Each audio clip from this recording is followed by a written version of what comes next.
Xo'p, assalomu alaykum. Ushbu videoda oldingi safar o'tilgan Big O Notation mavzusi bo'yicha mustahkamlash uchun eng ko'p 10 ta top savollarni va ularga javoblarni ko'rib chiqamiz.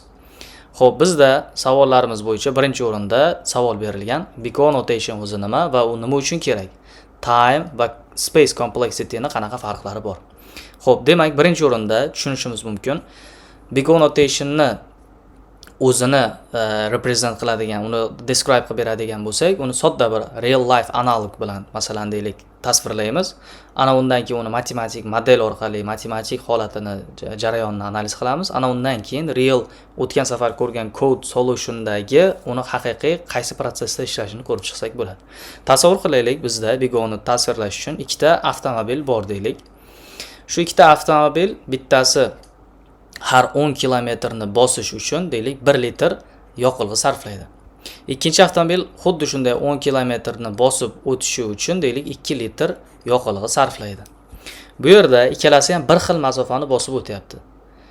Ya'ni konstant ma'lumot, bu yerdagi konstant ma'lumot ikkalasida ham bir xil. Mana shu 10 kilometr, bu yerda ham ikkinchisida ham 10 kilometr. Faqat farq qilayotgani bittasi ko'proq resurs sarflayapti, ikkinchisi biroz kamroq resurs sarflayapti. Uni matematik holatda quyidagicha tahlil qilsak bo'ladi. Masalan, deylik 10 kilometrni 1 litr orqali uni bosib o'tayotgan bo'lsa, 1 kilometrni qancha litrga to'g'ri kelishini hisoblab ko'rsak, masalan deylik shunchaki birni masalan deylik 10 ga bo'ladigan bo'lsak, uni chiqarishimiz uchun 0.1 litr har 1 kilometr uchun per kilometr uchun taqsimlanayotganini anglatadi. Buni masalan xatga oladigan bo'lsak, Tn bizga 0.1 ko'paytirilgan n ga aylanyapti degani. Endi misol uchun deylik shu input qiymatiga, ya'ni mana shu n ga, mana shu kilometrga deylik 10 beradigan bo'lsak, 10 kilometr uchun mana endi ko'paytirsak, uni 1 litr sarflayotganini ko'rsatadi. Xuddi shunday n agar 100 ga ko'paytiradigan bo'lsak, bu 10 litrni beradi. 1000 ga ko'paytiradigan bo'lsak, 100 litrni beradi va hokazo. Ana endi mana shu jarayonni biz agar funksiya orqali uni represent qiladigan bo'lsak, masalan bizda x o'qimiz mana shu n ni beradigan bo'lsin, shu distance ni y o'qimiz mayli, mana shu t n ni beradigan bo'lsin. Bu yerda bizda birinchi 10 kelyapti, keyin 100 kelyapti va undan keyin 1000 kelyapti. Bu yoqda birinchi 1 litr, keyin 10 litr, keyin 100 litr. Ularni bir-biriga moslab chiqadigan bo'lsak, nuqtalarni birlashtiradigan bo'lsak, shu birlashgan nuqtalardan hosil bo'ladigan chiziq, masalan, mana shunday o'zining ozgina qiyshiqroq chizilgan bo'lsa, linear growth ni beradi. Ya'ni bir xil mana shu tendensiya bo'yicha o'sib borayotganini anglatib beradi. Xuddi shunday endi ikkinchi avtomobilni ham mana shunday analiz qiladigan bo'lsak, bir xil natija, faqat farq qiladigani bu yoqda resurs farq qiladi. Xuddi shunday 10 bo'ladigan bo'lsa, bu yoqda faqat 0.2 litr yoki 2 litr uzr. 0.2 ni 2 ga ko'paytiramiz, 2 litr, 20 litr va xuddi shunday 200 litrni beradi. Bu yerda ham xuddi shunaqa jarayon, 10 deylik ko'paytmalar, bu yoqdagi distancelar bir xil. Farq qilayotganlari mana yoqilg'i sarflari 20, 220 va 200. Bunda ham xuddi shunday nuqtalar birlashadi. Farq qiladigani faqatgina bu yoqdagi konstant qiymat farq qilyapti xolos.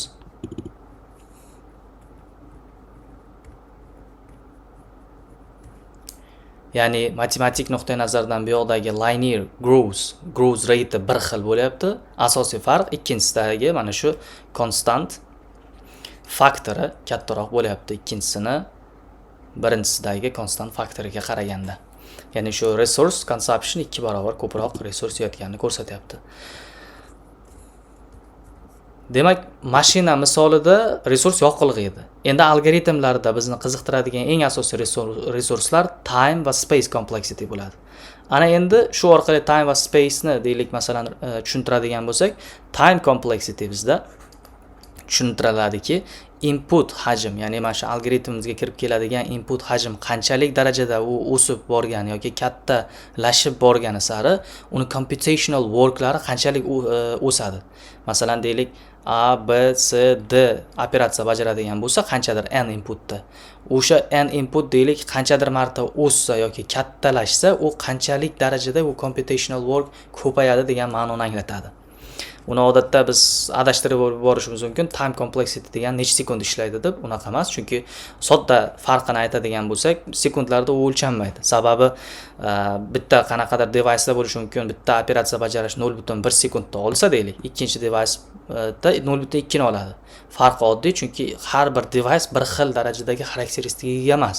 Shuning uchun time bizda temporary bo'ladi.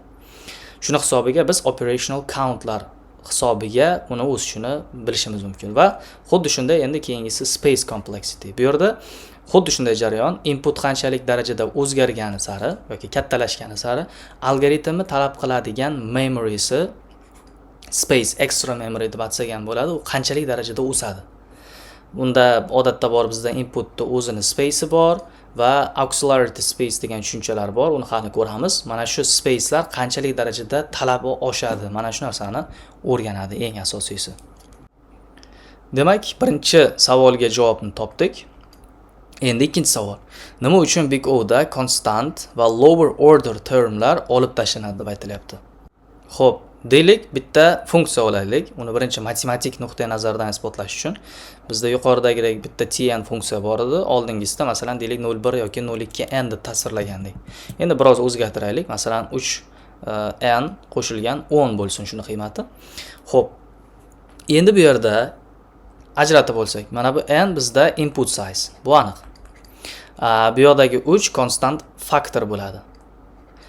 Qo'shimcha qo'shilayotgan n bo'lsa xuddi shunday constant term bo'ladi.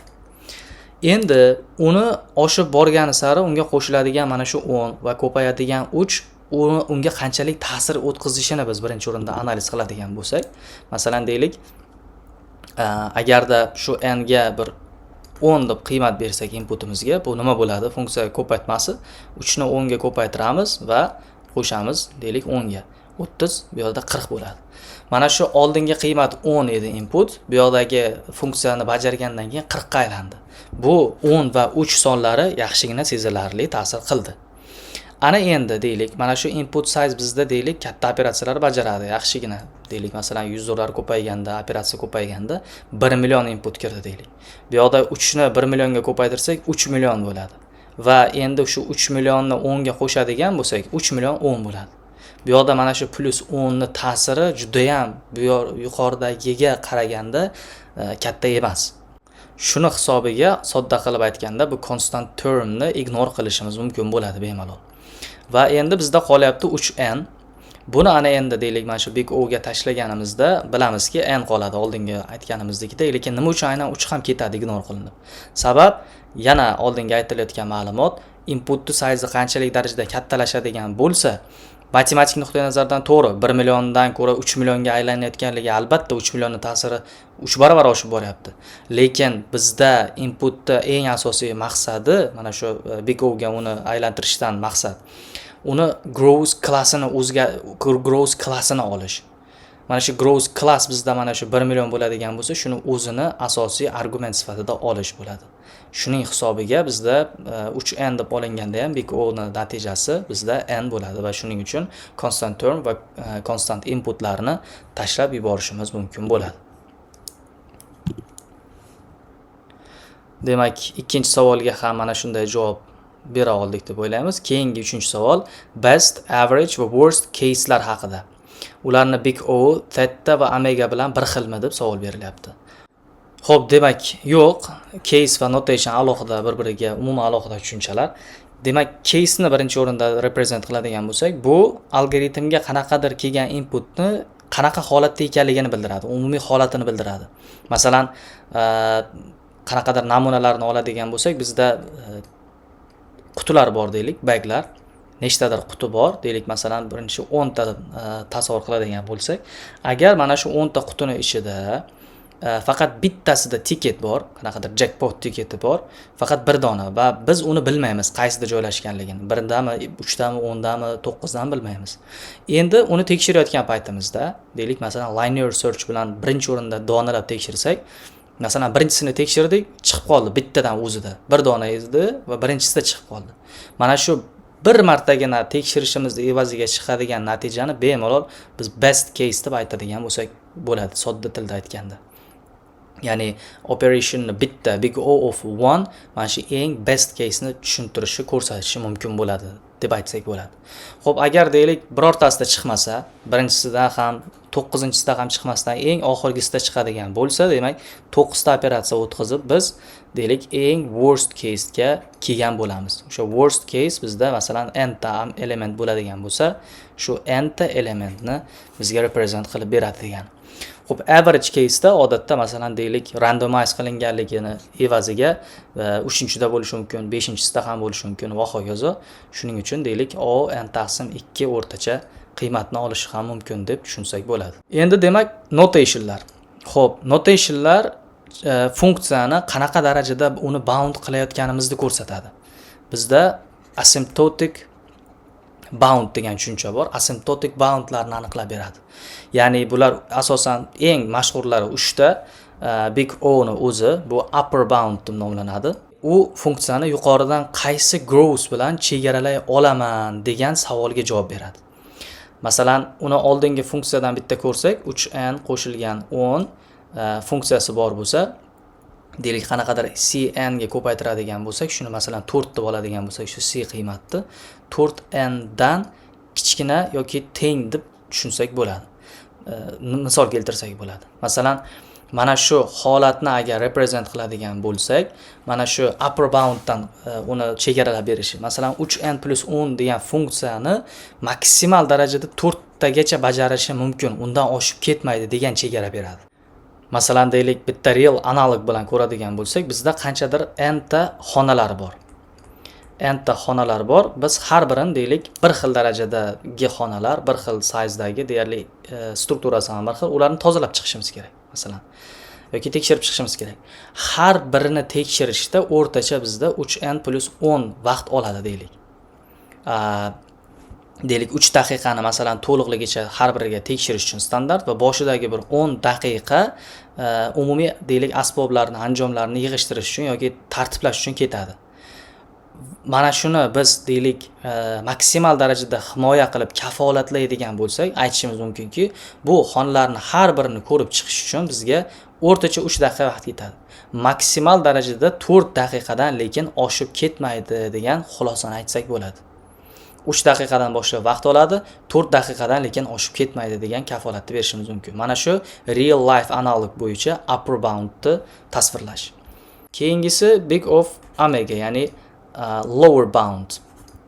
Bu xuddi shuni teskarisi, xuddi shunaqa 3n + 10 funksiyamiz bor. Undan katta yoki teng 3n degan qiymatni masalan bersak bo'ladi. Bu xuddi shunaqa xonalar qancha bo'lishidan qat'iy nazar har bitta xonani tozalash kamida 3 daqiqa vaqt oladi. Undan ham ertaroq qila oladigan qanaqadir pit stop leveli yo'q. Maksimal darajada mana shu 3 minimal darajada mana shu boundga olib olish, shunaqa tasvirlash mumkin bo'ladi. 3n dan kamga tushib ketish imkoni yo'q degan tushunchani beradi. Va oxirgi tushunchamiz bizda big theta, ya'ni tight bound. Bu funksiyani bir xil gross bilan upper va lower ni birgalikda chegaralab beradi. Ya'ni standarti.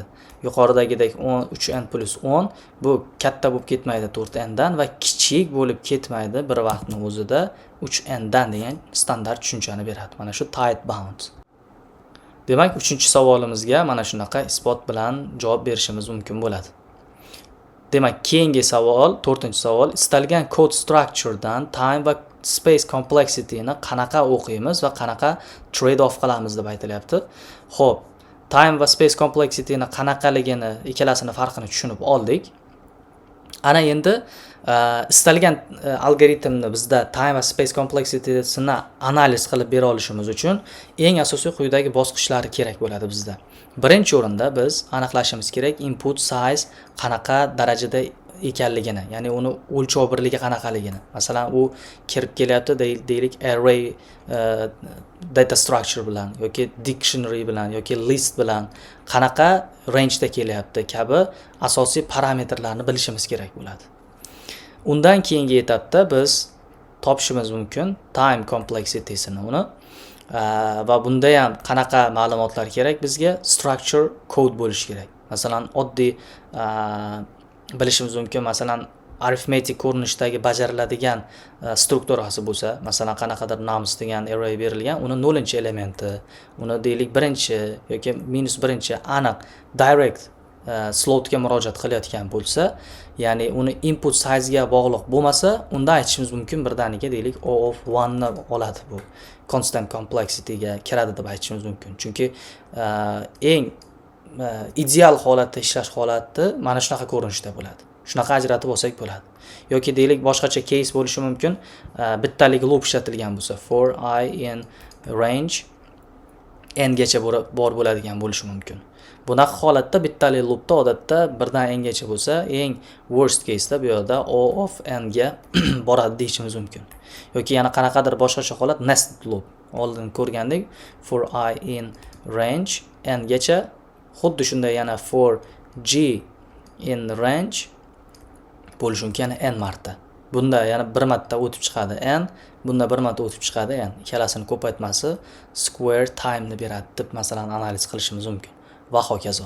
Demak, keyingisi time dan keyin space complexity ni masalan hisoblashimiz mumkin.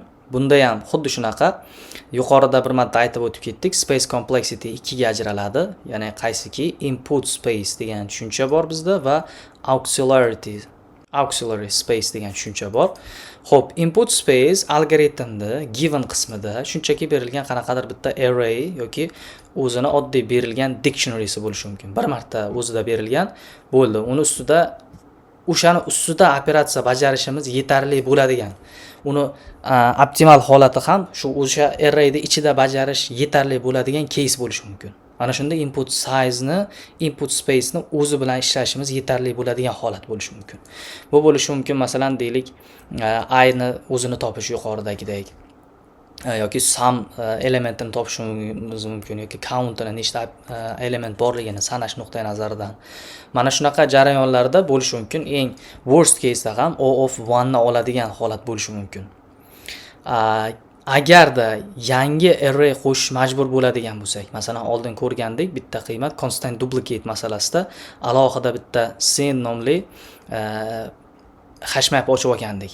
Hashset ochib olgandik aniqrog'i. 1, 2, 3, 1 qiymatlari bor edi. 1, 2, 3 ni xuddi shunday narigi arraydan bunisiga solgandik. 1 ga kelganda oxirida unique constraint aniqlanganligi uchun bu mana shu bir raqami elementda qatnashyapti, duplicate bo'lganligini aniqlagandik. Bu case'da masalan alohida space ochgandik. Mana shu jarayonda bizda operatsiyamiz mana shu alohida extra space ochishini ko'rsatib beradi. Shu orqali agar elementlar soni n ta bo'ladigan bo'lsa, O of n gacha worst case'da o'tishi mumkin bo'ladi. Agar yana ham ko'p qamrab oladigan bo'lsa, masalan har xil range bilan keladigan bo'lsa, n va m holatda kelib qoladigan bo'lishi mumkin, yoki agar deylik matrix ko'rinishida kelishi mumkin bu holatda. Unga qarab masalan deylik o'sha worst case'larni analiz qilishimiz mumkin bo'ladi. Va oxirgi analiz qilinadiganlari, agar mana shu algoritmimizda bizda bottleneck bor bo'ladigan bo'lsa, o'sha bottleneckni aniqlashimiz kerak bo'ladi. Ya'ni qaysidir qismi bor bo'ladi, input juda ham kattalashib ketgan paytda qaysidir masalan deylik eng maksimal range ga bizda berilgan bo'ladi. O'sha range ga yaqinlashganda shu joyni juda ham katta leak qilib yuborishi mumkin. Ana shu bottleneck qismlari qayerda bo'lishini analiz qilishimiz kerak bo'ladi. Va oxirgisi o'sha bottleneckdan keyin birga, undan keyin uni keyin oxirida natijalarda trade off qilsak bo'ladi. Bizga qaysi biridan ko'proq yutyapmiz, qaysi biridan yutqizyapmiz degan tushunchani beradi. Masalan, time dan deylik biz O of n bo'lyapti misol uchun. Space dan O of masalan deylik n square natijani oldik analiz qilganimizdan keyin. Endi masalan aytishimiz mumkin bo'ladi, qaysi birini prioritetga qo'yishimiz mumkin deb. Bilamizki, hech qaysi jarayonda hech qanaqa bir holat ideal 100% bo'lishi juda ham qiyin. Ayniqsa ikkita bir qanaqadir narsani taqqoslayotganimizda. Vaziyatga qarab, imkoniyatga qarab, resursga qarab qaysi birinidir prioritetga qo'yishga majbur bo'ladigan holat bo'lishi mumkin. Ya'ni time'da masalan juda ham zo'r ishlash mumkin, lekin kattagina space ni olib qo'yadigan bo'lishi mumkin. Yoki teskarisi, space dan zo'r yutishi mumkin, lekin juda ham ko'p operatsiya bajarib qo'yishi mumkin bo'ladi. Mana shunday paytda iloji boricha balansni saqlagan holda tanlashga mumkin bo'ladi. Shuni odatda nomi space time trade off deb nomlanadi. Bu xuddiki mexanikaning oltin qoidasinikidek, har qanday jism ishdan yutsa kuchdan yutqizadi, kuchdan yutsa ishdan yutqizadi degan tushunchani berishi mumkin. Xo'p, ana endi keling real example bilan ko'radigan bo'lsak, oldingi biz ko'rgan two sums masalasi bor edi. Uni xuddi shunaqa 4 ta metodologiya bilan analiz qilib ko'ramiz. Masalan, bizga berilganida input, nums bizga array beriladi. Unda 2, 7, 11 va 15 raqamlari bor edi. Shunaqa bir indeksini topishimiz kerakki, target nuqtai nazaridan uni ayni yig'indisi 9 ga teng bo'lishi kerak edi. Xo'p, bunda xuddi 2 bilan 7 ni qo'shsak, masalan, bittada 9 ni beradi. Boshqalarini ham tekshirib chiqishimiz kerak bo'ladi. 11 ga, 15 ga, xuddi shunday 7 ni 11 ga, 15 ga va hokazo ko'rinishda. Endi faqat tartibi bo'yicha kamayib boraveradi. Har bir element oshib borgani sari kamayib boraveradi. Chunki 2 ni 15 ga qo'shganimiz bilan yana 15 ni 2 ga qo'shishimiz bir xil natijani beradi. Birinchi o'rinda deylik, bizda har doim ikkita solution bo'ladi. Brute force solution bo'yicha, ya'ni eng qisqa tez birdan javob. Spacedan yoki timedan yutqizsak ham natija beradigan solution'ni birinchi ko'rish uchun. Deylik, brute force bo'yicha hisoblangan solution bu yoqda deylik bir marta for loop bilan aylanib chiqyapti. N marta element bor bo'ladigan bo'lsa, O of n ga tushadi bu. Endi input size bizda mana shu yuqoridagidek aniq. Birinchi metodologiya tayyor. Ikkinchisi mana shu time complexity'si birinchida mana bu yoqda O of n ni beryapti. Endi bu nested loopda masalan mana endi inner loop'i i plus 1 va n har safar kamayib boraveradi. Shuni hisobiga bo'lishi mumkin, bu n taqsim 2 ni qiymatini berishi mumkin. Lekin range baribir ham n gacha bo'layotganligi uchun worst case'da o'sha O of n ni beradi deb tushunsak bo'ladi. Umumiy mana for looplarga qarab turib, mana deylik analiz qiladigan bo'lsak, mana shu argumentdan kelib chiqib, ikkalasini ko'paytmasi n square quadratic time ni beryapti. Bu yoqda bottleneck bor bo'lishi mumkin. Mana shu ikkinchi elementni topish uchun har safar inner loop baribir ishlaydi. Buni har qanaqa holatda ham inner loop ichiga outer loopning ichiga kirganligi uchun bu qancha marta ishlasa, bu o'shandan element bitta yaqinlashib borgani sari ishlab ketaveradi. Xulosa sifatida aytishimiz mumkin, buni time complexity'si bizda O of n kvadratni beryapti. Space nuqtai nazaridan ko'radigan bo'lsak, bu yerda hech qanaqa deylik ortiqcha yangi data structure qo'shilayotgani yo'q. Bitta faqat o'sha nums data structure bilan ishlayotganligi uchun eng yaxshi case'da bemalol O of 1 ni oladi deb aytsak bo'ladi bu yoqda. Sababi bizda faqat I va J ikkita mana shu elementlar orqali bitta mana shu data structure ni o'zi bilan ishlayotganligi sababli. Ana endi approach 2, ikkinchi approach, bu biz bergan hashmap bo'yicha yechimimiz edi. Bu yoqda ko'rishimiz mumkin, birinchi o'rinda mana input size'imiz yana bir xil, o'sha nums berilgan array n ta bo'lishi mumkin bular. Xo'p, time complexity'sini ko'radigan bo'lsak, birinchi o'rinda bizda nested looplar yana o'sha, faqat bitta bor bizda o'sha loop bir marta aylanib chiqadi, o'sha I dan boshlab enumerate qilib o'sha numsda arrayni qancha n ta element bor bo'ladigan bo'lsa, bunda maksimum holatda biz worst case ni O of n deb bersak bo'ladi. Va qolgan holatda faqat shartlar ishlayotganligi uchun mana shu time complexity'si bizda O of n ligicha qoladi. Endi space complexity'ni biz ko'radigan bo'lsak, space complexity'da mana birinchi o'rinda mana hashmap yangi bitta map ochib olyapti, scene nomli. Bu yoqda yangi data structure qo'shilyapti. Shuni evaziga bu yoqda worst case almashishi aniq. Mana shu yangi data structure bilan ishlayotganligi uchun va u n gacha bo'lgan qiymatni olishi mumkinligi hisobga olinadigan bo'lsa, mana shu numsni har birini bu yoqda tekshirib chiqadi. Shuni ichida bor bo'lsa, demak ayirib chiqqan deydi. 9 dan masalan deylik 2 ni ayiradi. Targetdan masalan deylik. Unda natija masalan uni ichidagi qiymatni beradigan bo'lsa, bo'ldi, o'sha joyda masalan shuni return qilgan shu I index bilan tekshirilayotgan indeks bilan mana shu ichida bor bo'lgan indeksni va o'shani qaytargan deb natija beradi. Shuni hisobiga bu yoqda space ham bizda O of n ni beradi deb aytsak bo'ladi. Xulosa sifatida bu yoqda bizda time complexity'miz O of n ni beradi, space complexity'miz O of n ni beradi deb aytsak bo'ladi. Mana shunga qarab ikkita jarayonni, ikkita solutionni biz trade off qilishimiz mumkin bo'ladi. 4-chi savolga ham javob bera oldik. Navbat endi 5-chi savol. Binary search nima uchun O of log n bilan o'lchanadi degan savol kelyapti. Xo'p, binary searchni o'tgan safar biz ko'rgan edik, qanaqa darajada ishlashini, qanaqa hisob-kitob qilinishini. Deylik, masalan, binary searchni o'zini bir isbotlash uchun real life analog ko'radigan bo'lsak, bizda lug'at kitobimiz bor deylik. Mana shu lug'at kitobimiz bor. Qanaqadir ichida A dan boshlab Z gacha harfli lug'at so'zlar bor. Uni endi hisoblashga oson bo'lishi uchun tasavvur qilaylik, 1024 ta so'zlari bor ichida. Uni agar qaysidir so'zni izlash uchun, masalan, qanaqadir bir so'z harfi bor, masalan, M harfidan iborat bo'lgan so'zlar topmoqchimiz. Uni izlamoqchi bo'lsak, odatiy sodda tilda birinchi o'rinda linear search qiladigan bo'lsak, uni birinchi A dan boshlab har birini varaqlab chiqishimizga to'g'ri keladi.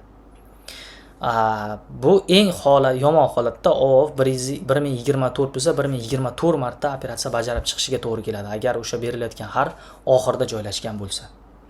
Optimalroq solution sifatida mana shu yo'llarni qisqartirib borishimiz yaxshiroq yechim bo'lishi mumkin bizda. Ya'ni, masalan, deylik, o'sha M harfini qidiryapmiz. U har birini qidirishning o'rniga deylik, albatta endi bu sort qilingan bo'lishi kerak, har bir tartiblangan holatda bo'lishi kerak. O'rtasidagi qanaqadir bir varaqni ochdik. O'shani 2 ga bo'lib, masalan, 1024 ni 2 ga bo'lsak, o'rtacha 512 ni beradi. 512-betni ochganimizda bizda masalan S harfi chiqdi. S bu M dan oldin keladimi, keyin keladimi? Taqqoslab o'ylab ko'ramiz. M N O P Q R S T. Demak, S M dan oldinroqda keladi. Demak, biz orqa tarafdagi barcha A dan boshlab shu S harfiga keladigan harflarni qidirishimizga hojat yo'q. Chunki u yoqda qidirishimiz useless. Shuning uchun yana 10 ga yuramiz degan tushunchani bersak bo'ladi. Bu tarafga yurib, directionimizni aniq qilib, yana 2 ga bo'lib olsak bo'ladi. Masalan, 512 ni 2 ga bo'ladigan bo'lsa, 256. O'sha page ni ochib yana qarab ketaversak bo'ladi, masalan. Keldik M dan keyin, masalan, deylik, o'sha 256 da N harfiga keldik. Demak, bu yoqda 10 ga yurishimizdan foyda yo'q. Chapga yursak, mana shu harfimizni topishimiz mumkin bo'ladi.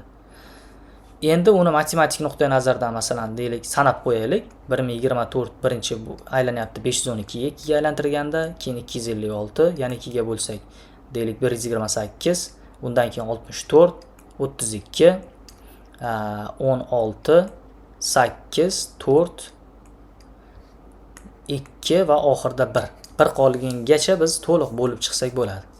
Endi ularni sanasak, 1 2 3 4 5 6 7 8 9 10 ta. Eng worst case da 1024 ta operatsiya uchun, 1024 ta element uchun 10 ta operatsiya bajarib maqsadimizga yetib olsak bo'lar ekan. Eng maksimal worst case holatida. Uni deylik, xuddi shunday mana shu 2 ga bo'lib borayotganimizda yoki mana shu yaxshilab qarasa 2 ni darajasiga tushadi. 2 ni darajasiga bo'layotganimizda matematik isbotlasak, masalan, search index har safar 2 ga bo'linib boryapti. N kiruvchi bir marta 2 ga bo'lindi. Keyin xuddi shunday bir marta yana 2 ni 2 ga ko'paytirilgan holatiga, ya'ni n ni 2 ni kvadratiga bo'lindi. Yana xuddi shunday davom etib 2 ni 3-darajasi va xuddi shunday yana davom etib va hokazo 2 ni n taqsim 2 ning k darajasigacha bo'lishi mumkin bo'ladi. Toki o'sha jarayon 1 ga teng bo'lmagunicha. Chunki eng oxirgi qoladigan raqam bizda 1 ga teng bo'ladi-da, oxirgi elementimiz. N taqsim deylik 2 ni k darajasi teng bo'ladi 1 ga deb hisoblasak va matematik tarafdan ikki taraflarni ham 2 ni k darajasiga ko'paytirib yuborsak, n ni topishimiz uchun. Bu taraf qisqarib ketadi. N barobar 2 ni k darajasi bo'ladi va k ni endi topib qo'yadigan bo'lsak, n ni aniqlab olishimiz uchun big O ga tashlaganda logaritm basement 2 asosiga ko'ra n ni beradi bizda. Mana shu orqali mana darajani logarithmic binary search ni biz isbotlab qo'ysak bo'ladi. Nomi faqat mana shu jarayonni binary search deb nomlangan. Endi savol bo'lishi mumkin, shu yuqoridagi savolning davomi sifatida biz logaritm 2 asosga ko'ra n ni chiqardik, lekin big O da buni logaritm shunchaki n deb beriladi. Buni qanaqa qilib chiqarishimiz mumkin deganda, buni javobi oddiy. Change of basis degan tushuncha bor bizda, ya'ni logaritmning asoslarini almashtirib olish formulasi bor.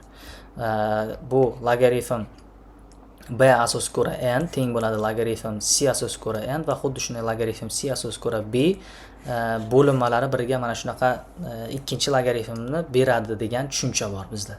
Masalan deylik, har safar 2 ga bo'lingani uchun bizda logaritm 2 asosga ko'ra n bo'ldi. 3 qismga bo'lib boriladigan bo'lsa, logaritm 3 asosga ko'ra n bo'ladi. Bu odatda Turner search deb nomlanadi va hokazo. Tasavvur qilaylik, masalan deylik, bitta son bilan ko'radigan bo'lsak, bo'lishi mumkin raqamlarni masalan qaysilarini tekshirib ko'ryapmiz. N barobar deylik 64 input bor, shu element count. Endi logaritm 2 asosga ko'ra 64 ni biz qiyoslasak, bunda 2 ni qaysi darajasiga tushadi deb savol beramiz. Bu deylik 6-chisiga tushadi. 2 ni 6-chisi 64. Ikkilar qisqarib ketib 6 ta operatsiya degan javob chiqadi bizda. Mana shu 6 ta stepda o'tadi, worst case degan tushunchani oladi. 64 ta bo'lsa 64 ta emas, linearnikidek 6 ta stepda javob chiqishi mumkin. Endi xuddi shunday logaritm to'g'rasiga ko'ra 64 ni ko'radigan bo'lsak, 64 ni 4 bilan represent qilamiz. Ya'ni 4 ning nechinchi darajasi? 3-darajasi. Qisqarib ketib bu 3 ta stepga aylanadi. 4 ga bo'lib borilganda masalan deylik. Endi masalan logaritm n ni chiqarib kelishimiz uchun mana shu ikkita jarayon orqali chiqarib ko'raylik. 6 va 3 ni agar represent qiladigan bo'lsak, 6 degani bizda 2 kara 3 degani. Xuddi shunday 3 degani 1/2 ni 6 ga ko'paytirish degani. Xuddi shunday masalan logaritm 2 asosga ko'ra 64 degan tushunchani logaritm deylik 2 asosga ko'ra 64 taqsim logaritm 2 asosga ko'ra 4 deb qiyoslaydigan bo'lsak, mana buni qiymati 2 ni beradi. Tepaga chiqarsak 1/2 ko'paytirilgan logaritm 2 asosga ko'ra 64 ni beradi, ko'paytma. Mana shu qismdagi 1/2 logaritm 2 asosga ko'ra o'sha berilayotgan n ni qismi bu konstant qiymat deb hisoblanadi odatda. Konstant qiymat odatda tashlab yuborilganligi uchun Begovni qoidasiga ko'ra oxirida bizda O of logaritm n degan javobga keladi. Mana shu orqali binary searchni biz logaritm n orqali taqqoslashimiz mumkin bo'ladi. Navbatdagi savolda bizda berilyapti. Xo'p, nested loop har doim O of n square, ya'ni quadratic time bilan har doim complexity bilan beriladimi deb so'ralyapti. Nested loop nima edi? Nested loop bu 2 martalik masalan for 1 marta aylanib chiqadi. Yana xuddi shunday inner loop bilan yana almashib chiqishga o'xshash holatlari nested loop, ichma-ich looplarni beradi. Xo'p, javobimiz yo'q albatta. Har doim ham uni n square darajada bo'lmaydi. Uni odatda bizda 3 ta ssenariysi bor. 3 ta asosiy ssenariysi bor. Birinchi o'rinda qachon mana shu n square bo'ladi? Ya'ni quadratic time bo'ladi. Independent bo'lsa, independent loop bo'lib ishlaydigan bo'lsa, masalan birinchi outer loop i in range n bo'ladigan bo'lsa va xuddi shunday alohida g in range bo'lib yana n gacha oladigan bo'lsa, ikki tarafi ham ana unda n larni ko'paytmasi keyin square root, ya'ni quadratic time ni beradi deb tushunsak bo'ladi. Ikkinchi ssenariyda multiplicative growth linear degan loop bor bizda. Masalan O of n ko'paytirilgan logarithmic n degan tushuncha bor. Masalan deylik, shunaqa bir martalik loop keladi birinchisida, for loop 1 marta aylanadi n gacha. Ikkinchi case'da masalan g qiymat, ikkinchi indeks qanaqadir bir qiymatga ega bo'ladi va undan keyin bitta while loop bilan, misol uchun shu kichik bo'ladi deylikda, shu g qanchadir miqdorda oshib boradi, ko'paytirilib boriladi. For loop 1 marta o'sha O of n da ishlaydi. While bu yoqda ishlab uni qisqartirib borib har biriga qanaqadir bir miqdor, mana shunaqa bir chegara berilganligi hisobiga u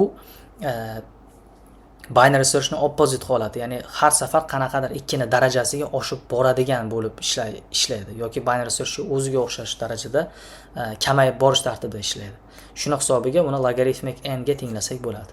Va ikkalasini umumiy ko'paytmasi mana shu multiplicative growth inner loop ni beradi deb tushunsak bo'ladi. Va oxirgi 3-chi ssenariyo bor.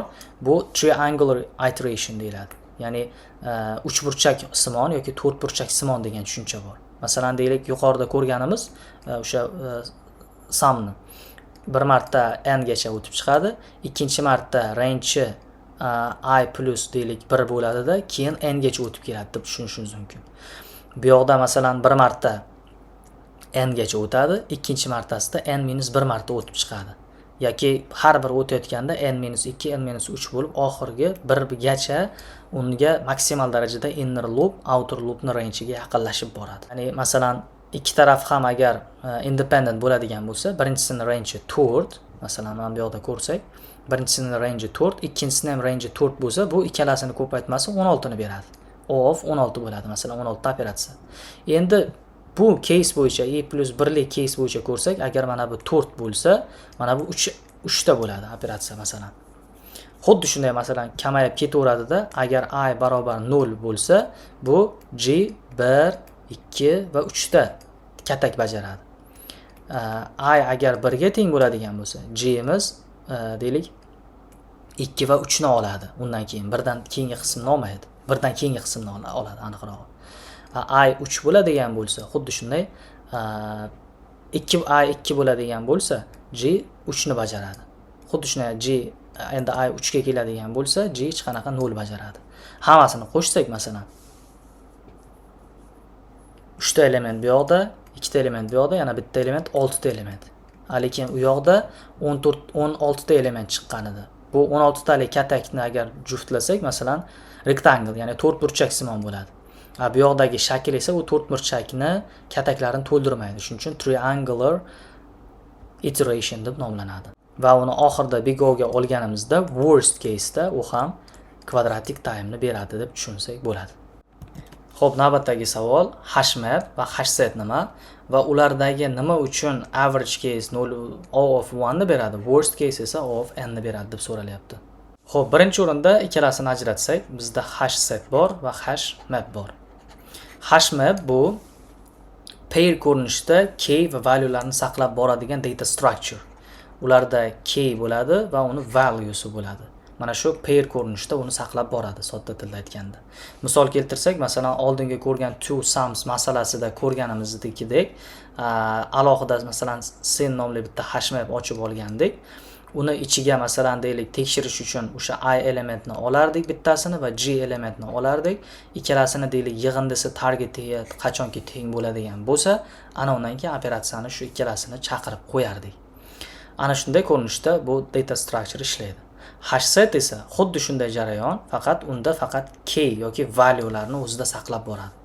Aslida uni eng tagida, tubida, boundida baribir ham key ham value ham bo'ladi, faqat har safar mana shu keyni saqlab borgan bo'ladi qo'shib, lekin bizga valuesini ko'rsatadigan bo'ladi. Shu valueni elementni bir marta saqlaydigan set bu vazifasini bajarib beradi. Buni oldin biz constant value, constant duplicate da ko'rgandik. O'sha 1, 2, 3 va 1 raqamlari elementlar bo'lsa, 1, 2, 3 ni saqlaydi o'zida alohida va oxirida 1 ni uni berganida bir bu setni ichida bor deb uni masalan mana shu constant duplicate aniqlanganligini bildirish uchun ishlatgandik. Asosiy farqi mana shu. Ularni average case odatda O of 1 bo'lishini sababi set ochilib, unga berilgan element va tekshirilayotgan element avvaldan taqsimlanganligi uchun uni average case odatda tez topiladi. Oddiy hayotiy misol keltirsak, masalan biz dorixonaga kirib dori nomini aytdik, masalan qanaqadir deylik paracetamol degan dorini aytdik. O'sha izlayotganda dorixonachi minglab tokchalarni bittalab qidirishi shart bo'lmaydi. U oldindan shu dorilarni turiga qarab turib, deylik harfiga qarab turib, joylariga uni tokchalarga ajratgan bo'ladi allaqachon. Shuning uchun to'g'ridan to'g'ri borib, o'sha kerakli tokchadan uni borib olib kelib bera oladi. Shuning uchun uni tez ishlaganligi hisobiga average case ni o'zini O of 1 deb complexity-ga aytsak bo'ladi. Worst case da O of n bo'lishining asosiy sababi esa tasavvur qilaylik, bizda o'sha nums degan arrayimiz bor edi. Unda deylik 1, 2, 3 va 1 qiymatlarimiz bor. Deylik misol uchun qanaqadir bir amal bajaryapmiz deylik. Bu amal bo'lishi mumkin. Masalan, shuni 5 ga bo'lingandagi qoldiqlarini, indekslarini yozib chiqishimiz kerak. Masalan, deylik 1 ni o'sha 5 ga bo'ladigan mana shu modulni oladigan bo'lsak, deylik 1 qoldiq qoladi. 2 ni 5 ga bo'ladigan bo'lsak, deylik 2 qoldiq. Xuddi shunday 3 ni 5 ga bo'ladigan bo'lsak, 3 qoldiq. Endi uni joylashtirib chiqadigan bo'lsak indekslarga, 0-indeks hech narsa bo'lmaydi, chunki biz 1-indeksdan boshladik. Chunki 0 ni baribir 5 ga bo'lib bo'lmaydi. 5 0 chiqishi aniq. 1 ni bo'ladigan bo'lsak, bu javob 1 qoladi. O'sha qoldig'i. 2 ni bo'ladigan bo'lsak 2, 3 ni bo'ladigan bo'lsak 3, 4 ta hech qanaqa yo'q element bizda, shuning uchun 4 bo'sh bo'ladi. Ana endi mana shunaqa static nums bo'ladigan bo'lsa va bizda qanaqadir bir yangi element kirib qoladigan bo'lsa deylik.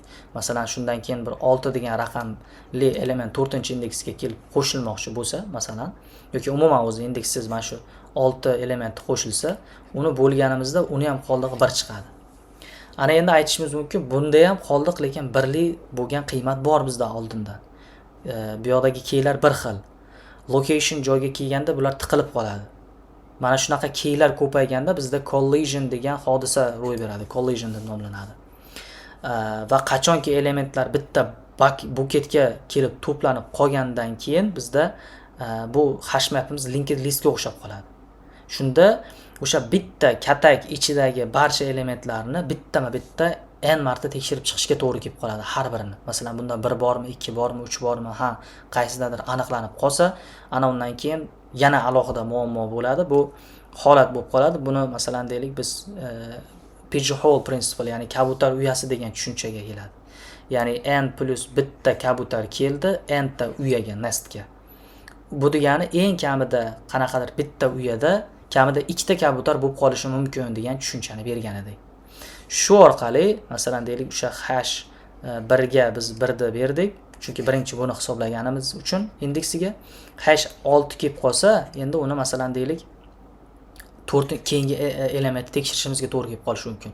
Masalan, 4-inchisi bo'shmish, 4-inchisiga bera qolmaydi yoki 5-inchisi bo'shmi, o'sha 5-inchisiga qo'ya qolgin degan probing idea deyiladi. Shunaqa probing orqali uni ozgina resize qilib, append qilib qo'yishimiz mumkin bo'ladi. Ana shuni hisobiga worst case da bizda O of n ishlaydi deb tushunsak bo'ladi.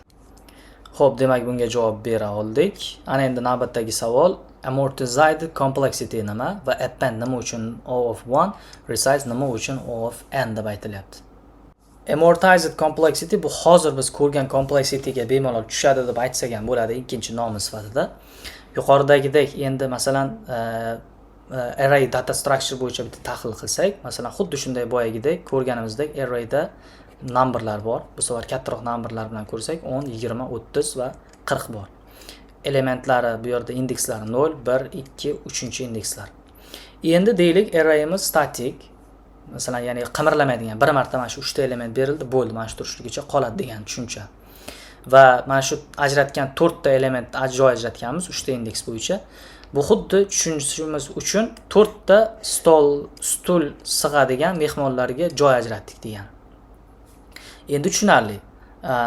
Agar 5-mehmonga bitta joy odam kelib qoladigan bo'lsa, unga stul ajratish, agar stulimiz yo'q bo'lsa, bu muammo bo'ladi agar joyimiz bo'lmasa. Stul olib kelish muammo emasdir, lekin uni deylik masalan joy ham sig'maydigan bo'lsa, devorni buzish bu uchun useless bo'lib qoladi. Shuni hisobiga bitta stul uchun butun devorni buza olmaymiz biz. Kompyuterda ham xuddi shunaqa boshqa elementlarga yangi slot berish uchun uni boshqa bo'sh joydan bitta qator berishga majbur bo'ladi. Uni olib o'tishga majbur bo'ladi. Dynamic arraylarda bo'lsa, uni masalan interpretator programming language'larda uni odatda mana shunaqa invisible barber tagida static array bo'ladi, lekin resurslar cheklanganligi uchun, lekin append qilganda o'shani ostida yangi kelayotgan elementni shunchaki qaysidir bo'sh xonaga o'tkazib turadi vaqtinchalik. Kengaytira oladi uni bemalol. Shu jarayon resize deyiladi. Mana shu qadamni shu append qilib qo'shayotganligi uchun, tezda uni bajarayotganligi uchun uni average case'ini yoki worst case'ini o'zini ham O of 1 deb, best case'ini o'zini O of 1 deb tasvirlasak bo'ladi. Xo'p, mana shu append tushunarli. Ana endi resize degan tushuncha bor. Resize qilishda bo'lsa, yangi joy topish jarayoni sodir bo'ladi. Masalan, deylik 50 raqami keldi, bo'ldi, unda mayli 4-indeksimiz bor edi, mayli bitta joy ajratib beramiz unga deydi. 60 raqami keldi, mayli yana bitta ajratamiz deydi. Lekin massive 1000 ta, 2000 ta, 10 mingtalab element kelib qolsa nima bo'ladi? Ana unda birdaniga mana shuncha joylarda uni ochib bera olmaydi, qayerdandir bo'sh joy topib. Ana shu jarayonda kamida shu bor bo'lgan elementni olib, uni 2x darajada yana qo'shimcha bir space ajratib berib, uni dynamic ravishda yangi structure ochib berish kerak bo'ladi, space. Ana shu holatda n ta element bor bo'ladigan bo'lsa, shu n marta joy oladi deb tushunsak bo'ladi. Shuni evaziga O of n ni beradi. Ana endi amortized degan shu tushunchani, nazariyani misolini ko'radigan bo'lsak, u odatda mana shu o'rtacha vaqtda mana shuncha natija beradi deb tushunsak bo'ladi. Masalan deylik, mana bularni joylashtirishda, masalan, oldindan bor bo'lgan spacega tegishli elementlarni deylik, har birida masalan qanchadir ma'lum bir xil vaqt olishi mumkin. Deylik 0.1 sekund, 0.1 sekund. Shunaqa bir yana qo'shimcha append kelib qoladigan element bo'lishi mumkin, unga ozgina ko'proq vaqt olishi mumkin. Ya'ni yuqoridagidek massiviy qism kelib qolgan paytda ularni to'liq sort qilib yana terib chiqish uchun qanchadir ko'proq vaqt olib qolishi mumkin. Lekin umumiy hamma elementlarning soni nuqtai nazaridan olsak, baribir o'rtacha qiymatda yaxshi natija beradi deb tushunsak bo'ladi. Masalan, real bitta analog ko'radigan bo'lsak, tasavvur qilaylik, bizda bitta supermarket bor. Odamlar bor bo'ladi, keladi navbatda turib, kassir bor. Kassir uni o'sha mahsulotlarni analiz qilib beradi-da, o'sha total itogini chiqarib berib, ularga chek chiqarib berish kerak bo'ladi. Har bir mijoz uchun deylik, masalan, bizda 1 daqiqa vaqt ketadi. 1 daqiqada deylik bitta mijozda o'sha vazifasini bajarib bera oladi, chek chiqarib bera oladi deb tasavvur qilsak, o'rtacha vaqtda. O'sha 100 ta mijoz uchun har biriga 1 minutdan sarflab beradi o'rtacha. Endi deylik, har 100 ta mijozdan keyin mana shu chek chiqarib beradigan kassir bir marta chek apparatni to'liq bir almashtirishi kerak bo'ladi. Uni setup qilib qaytadan almashtirish uchun deylik 10 daqiqacha vaqtni olib qo'yishi mumkin. Bu degani deylik 99 ta mijoz kelganda har biriga 1 daqiqadan vaqt ajratib bajarib berib, 100-mijozga 10 daqiqa vaqt ajratsa bo'ldi, u 10 daqiqa yomon degani emas, bitta rakursdan olib qaraganda. Shuning uchun umumiy worst case ni hisoblayotganimizda biz 1 daqiqa, 1 minut barcha 100 ta ketayotganligini hisoblasak, plus yana 10 minutni qo'shsak, bizda maintenance 110 minut bo'ladi. Uni endi biz 100 minutga bo'ladigan bo'lsak, har bitta klient, har bitta mijoz uchun 1 daqiqadan vaqt ajratyapti tushunsak bo'ladi. Mana shu narsani biz amortized thinking deb nomlasak bo'ladi. Bu amortized analyzelar bizga ko'p operatsiya ketma-ket bajarilganda har bitta operatsiyani uzoq muddatli costini beradi. Ana shuni hisobiga buni amortized analyze deb, amortized complexity deb nomlanadi. Demak, bu savolni ham ko'rdik, analiz qilib. Demak, 9-savol, recursive algoritmning time va space complexitysi qanaqa deb savol berilyapti. Demak, o'zi rekursiya deganda o'zi nima deb tushunsak bo'ladi? Recursion deganda biz real analog bilan ko'radigan bo'lsak, masalan, qanaqadir kompyuterimizda fayl qidirish tizimi qilmoqchimiz, masalan, bizda folderlar bor qanaqadir, ichiga kiramiz, keyin qanaqadir fayllar, yana alohida folder bor, ichida qanaqadir yana folder bo'lishi mumkin, keyin yana ichiga qanaqadir fayllar bor bo'lishi mumkin va hokazo ketaveradi cheklanmagan miqdorda.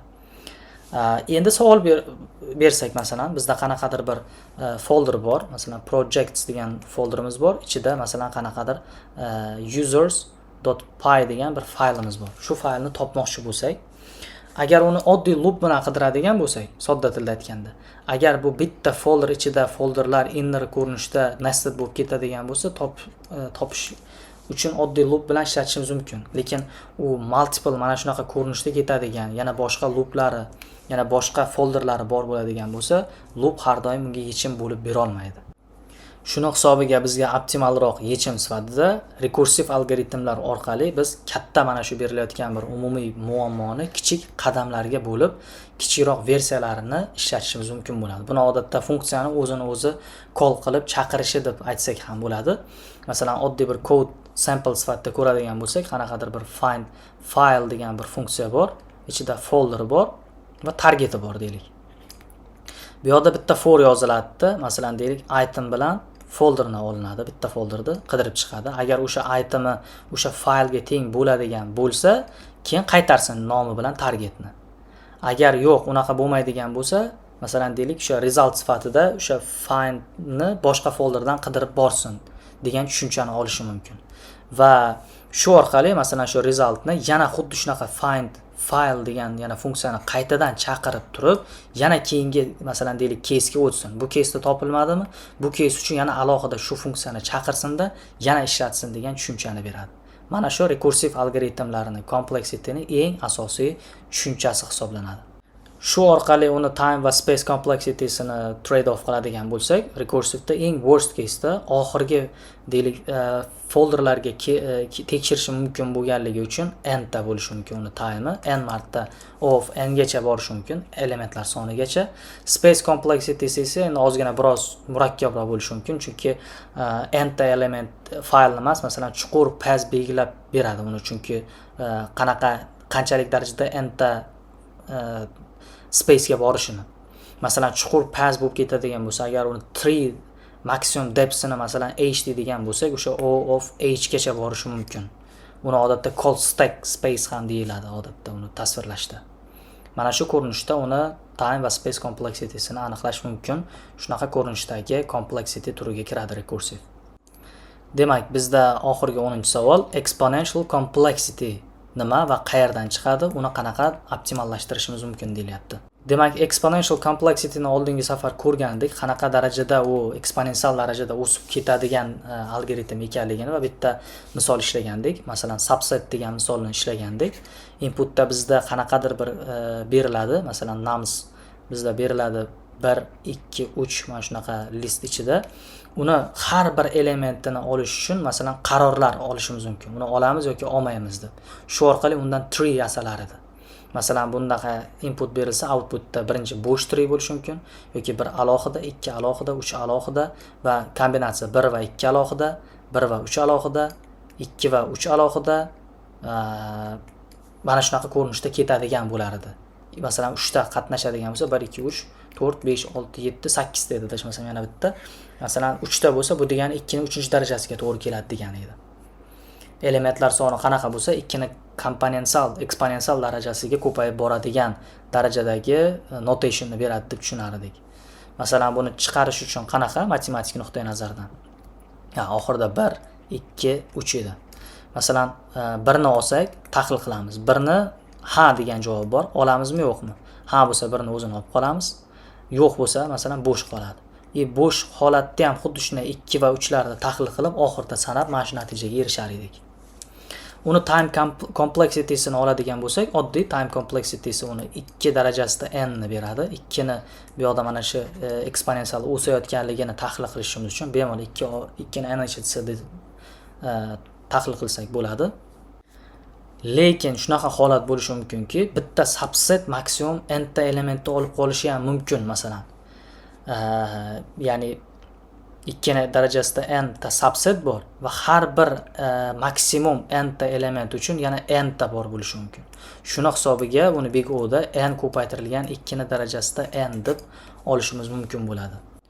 Space complexity debsa bilamizki, rekursiya bu bitta vaqtda butun tree ni memorini ushlab tura olmaydi. Bu faqat bitta yo'l bo'ylab yurib boradi. Masalan, start bor bo'ladi, keyin birinchisi haqida qaror qiladi, 2 raqam haqida qaror qiladi, 3 element haqida qaror qiladi, keyin stop qiladi. Agar mana shu n barobar 3 bo'ladigan bo'lsa, mana shuni maksimum depth'i 3 ga teng bo'ladi. Bu degani O of n ga teng bo'ladi degani, o'sha 3-chi nechta element bor bo'lsa. Uni standard append, recursive, pop, backtracking elementlari bor bo'lganligi uchun uni auxiliary space, ya'ni bitta o'zini extra space borligi uchun ham O of n ni beradi. Shuning uchun uni call stack'i bor, call stack'ini o'zi umumiy O of n, current path bor O of n. Ikkalasi lekin ko'paytirilmaydi. Umumiy nuqtai nazardan qo'shilganda 2n ni beradi, lekin biz chiqaradiganimiz O of n bo'ladi. Shu nuqtai nazardan qarasak, exponential complexity ni time va space ni trade off qilishimiz mana shu ko'rinishga yaqin bo'ladi.